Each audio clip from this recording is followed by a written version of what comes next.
श्रीरामचन्द्र कृपालु भज मन हरण भवभयदारुणं नवकञ्जलोचन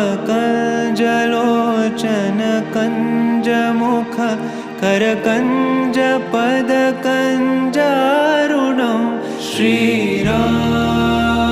श्रीराम श्रीराम श्रीराम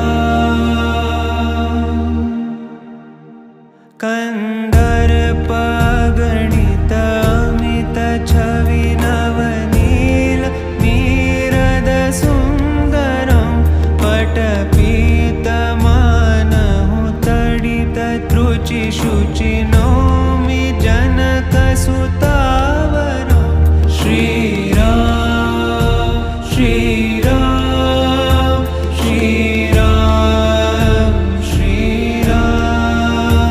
भजु दीनबन्धु दिनेश दानव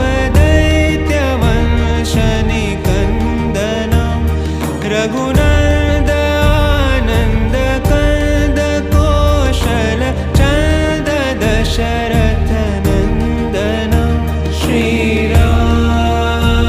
श्रीराम श्रीराम श्रीराम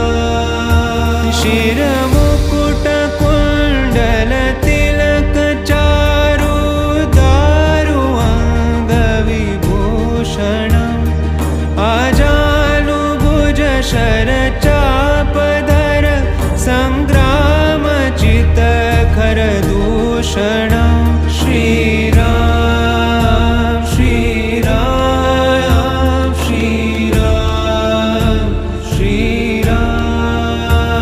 इति वदति तुलसीदास शङ्कर शेषमुनि मनरञ्जनं मम हृदयिकञ्जनिवास कुरु कामादिखलदल गञ्जनं श्रीराम श्रीराम श्रीराम श्री